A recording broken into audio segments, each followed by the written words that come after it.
कहानी है छाया की। 20 साल की छाया अपनी बीएड की पढ़ाई खत्म करके कोलकाता से अपने गांव गौरीपुर अपने काका से मिलने जाती थी। उसी साल उसने अपने माँ बाप को एक कार एक्सीडेंट में खो दिया था। अब उसके काका के अलावा उसकी दुनिया और उसके परिवार में और कोई नहीं बचा था। गौरीपुर बंगाल के कोने में छुपा एक छोटा सा गांव था। जब छाया की ट्रेन दोपहर के 4 बजे गांव पहुंची और वो गौरीपुर स्टेशन पर उतरी तो मई की तपती गर्मी में भी गौरीपुर की हवा में एक अजीब सी ठंडक थी। स्टेशन पर उसके काका उसको लेने आए थे। छाया से मिलते ही उन्होंने ज्यादा कुछ नहीं कहा और ना ही उससे कुछ पूछा। बस हल्का सा मुस्कुरा के पहले छाया के सर पर हाथ फेरा और फिर उसका बैग उठाकर गाड़ी की तरफ चल पड़े। गाड़ी में बैठी छाया पूरे रास्ते बस खिड़की से बाहर ही देख रही थी। खेत, तालाब, कच्चे रास्ते, सब कुछ वैसा ही था। सिर्फ एक बात अलग थी। भरी शाम में भी गलियां सुनसान पड़ी थीं। न बच्चे बाहर खेल रहे थे और न औरतें पेड़ों के नीचे बैठकर बातें कर रही थीं। उसे ये बात बहुत अजीब लगी। उसने जब इसकी वजह अपने काका से पूछी तो उसके काका ने बात बदल दी। छाया के काका उनकी खानदानी कोठी में रहते थे। गांव से थोड़ा बाहर पीपल के घने पेड़ों से घिरी एक कोठी जिसकी छत से गांव का तालाब दिखता था।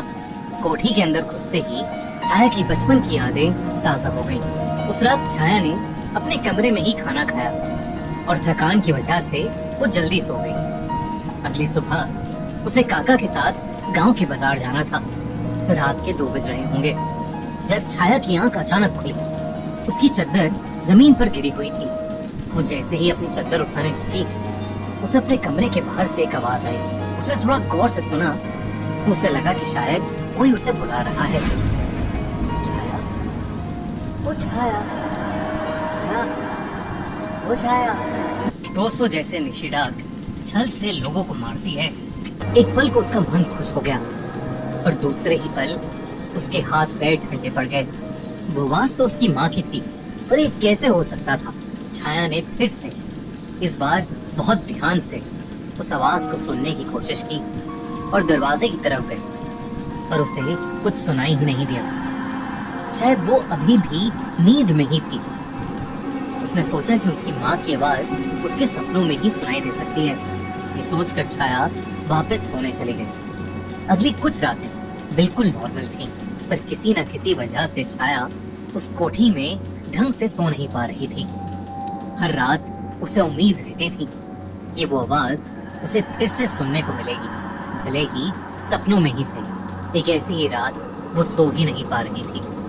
कई बार करवटें बदलने के बाद हार मानकर वो अपने बिस्तर से उठ गई। उस रात उसे उस कमरे में एक अजीब सी घुटन हो रही थी और इसलिए उसने अपनी माँ का दुपट्टा ओढ़ा और वो खुली हवा के लिए कोठी की छत पर चली गई। छत पर एक खाट पे बैठकर छाया उस गांव के तालाब को देखने लगी। इतने अंधेरे में भी वो तालाब न जाने कैसे साफ दिख रहा था। दूर दूर तक कोई आवाज नहीं थी, बस रात का सन्नाटा। अचानक छत का इकलौता बल्ब बंद हो गया। पुराने घरों में ऐसा अक्सर होता था। छाया ने यही सोचकर अपने फोन की टॉर्च ऑन की। अचानक छत की सीढ़ियों के पास से फिर वही आवाज आई। छाया, बेटा छत पर ठंड लग जाएगी, नीचे आ जा। वो आवाज सुनते ही छाया का शरीर मानो वहीं जम गया। न जाने कहां से एक ठंडी हवा का झोंका आया और जो दुपट्टा उसने ओढ़ रखा था वो उसके कंधे से गिर गया, जैसे किसी ने उससे जोर से खींचा हो। मेरे पास आजा छाया, कब से बुला रही हूँ। इस बार वो आवाज बहुत पास से आई थी, जैसे कोई उसके कान में फुसफुसा रहा हो। छाया तुरंत पीछे पड़ गई पर वहां कोई नहीं था। तभी खाट की तरफ से एक आवाज आई, मैं तेरा इंतजार कर रही हूँ छाया, जल्दी आ। जब छाया ने मुड़कर खाट की तरफ देखा तो उसे वहां एक औरत का काला साया नजर आया। छाया को लगा कि वो उसकी माँ है और वो साये की तरफ आगे बढ़ने लगी और तभी एकदम से किसी ने छाया का हाथ पकड़ा और उसे आगे बढ़ने से रोक दिया। वो और कोई नहीं बल्कि उसके काका थे। तब छाया रुकी और उसने नीचे देखा। अगर वो एक और कदम आगे बढ़ाती तो शायद वो छत से ही नीचे गिर जाती। वो काला साया जो छाया को दिख रहा था अब कहीं नहीं था। छाया ने अपने काका को अपने साथ हुआ पूरा किस्सा बताया और वो सुनने के बाद छाया के काका थोड़ा परेशान हो गए। उन्होंने छाया को कुछ ऐसा बताया जिसने सुनकर छाया के होश हो गए। उसके काका ने बताया कि शाम को वो गांव इसलिए सुनसान हो जाता है क्योंकि वहां से लोग गायब हो रहे हैं। गांव के पंडित जी के मुताबिक गांव पर एक निशी डाक का साया पड़ चुका है। निशी डाक एक ऐसी आत्मा है, एक ऐसी चुड़ैल जो रोज किसी न किसी को अपने साथ ले जाने आती है। किसी ने आज तक उसे देखा तो नहीं है, पर जो भी गायब होता है कुछ दिन बाद उसके शरीर के टुकड़े मिलते हैं जंगल से। पहले तो सबको लगा कि ये किसी जानवर का काम है, पर गांव के लोग रात में अजीब अजीब आवाजें सुनने लगे, मानो उनका कोई जानने वाला, उनका कोई करीबी उन्हें पुकार रहा हो। और जो पलट के उस आवाज के पास चला जाता है तो वो फिर कभी जिंदा नहीं मिलता। उसके काका ने उसे चेतावनी दी कि आगे से उसे कोई भी आवाज सुनाई दे तो वो उसकी तरफ ना जाए, भले ही वो उसके माँ बाप की आवाज क्यों ना हो।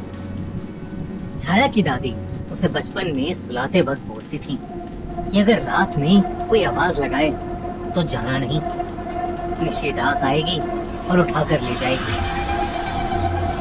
उसे हमेशा से लगा था कि निशी डाक सिर्फ दादी की कहानियों में ही होती है, पर अपने काका की बातें सुनकर वो थोड़ा घबरा गई थी। अगले दिन छाया का मन घर पर नहीं लग रहा था। उसे एक अजीब सी बेचैनी हो रही थी। काका ने उसका मन बहलाने की बहुत कोशिश की, पर कोई असर नहीं। दोपहर के खाने के बाद छाया ने सोचा कि वो तालाब का एक चक्कर लगाएगी। वो जानती थी कि अगर उसने काका को बताया तो वो उसे शायद बाहर नहीं जाने देंगे, इसलिए बिना किसी को कुछ बताए वो घर से निकलकर तालाब की ओर चली गई। जब वो वहां पहुंची तो कुछ औरतें तालाब के कोने में कपड़े धो रही थीं। छाया तालाब के दूसरी तरफ जाकर बैठ गई। उसने सोचा कि वो कुछ देर गाने सुनेगी और फिर उसके बाद घर चली जाएगी ताकि काका परेशान ना हो जाए। उसने अपने ईयरफोन्स कान में लगाए और गाने सुनने लगी। उस पीपल के पेड़ की छांव में बैठे बैठे उसकी आंख कब लग गई उसे पता ही नहीं चला। छाया, छाया यहाँ क्या कर रही है? घर चल बेटा।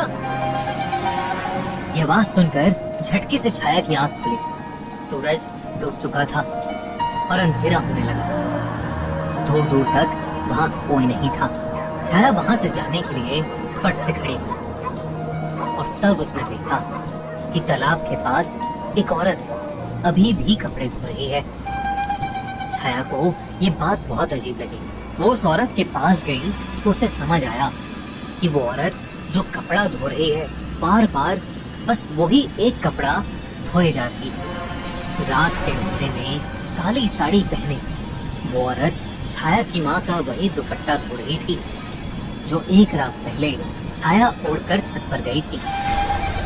उस रात की बेहोशी के बाद वो उस दुपट्टे के बारे में पूरी तरह से भूल गई थी। अचानक से छाया का ध्यान जमीन पर गया। उसने देखा कि उस औरत की जमीन पर कोई परछाई ही नहीं पड़ रही थी। छाया बेहद घबरा गई। उस औरत का चेहरा घूंघट से ढका हुआ था। छाया चुपचाप वहां से वापस जाने ही वाली थी कि तभी छाया को पीछे से एक आवाज आई। आ गई मेरी छाया। छाया जैसे ही उस औरत की तरफ मुड़ी, उस औरत का घूंघट हटा और जब छाया ने उस औरत का चेहरा देखा तो उसकी रूह कांप गई। वो औरत बिल्कुल उसकी माँ की तरह लग रही थी। छाया अपनी माँ को देखकर खुद को रोक नहीं पाई और जाकर उस औरत के गले लग गई। और तभी उसने देखा कि उस औरत के बाल बिल्कुल बिखरने लगे हैं और उसका चेहरा काला पड़ने लगा है। उस औरत की आंखें एकदम लाल हो गई। वो अपने चेहरे पर एक भयानक मुस्कान लिए छाया को देखे जा रही थी। छाया को अब समझ आ गया था कि उसका सामना आज एक निशी डाक से हुआ है। उस चुड़ैल का वो रूप देखते ही छाया जोर से चिल्लाई। उसकी चीख सुनकर उसे ढूंढ रहे उसके काका जल्दी से तालाब की तरफ भागते आए, पर जब तक वो पहुंचे बहुत देर हो चुकी थी।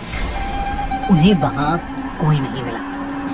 अगर कुछ मिला तो वही पुराना दुपट्टा और छाया का फोन। छाया को ढूंढने के लिए उसके काका पूरी रात भटके, और जब वो आखिरी बार तालाब के पास आए तो उन्हें जंगल की तरफ से छाया की प्यारी सी आवाज उनके कानों में गूंजी। काका, आप आ गए क्या काका?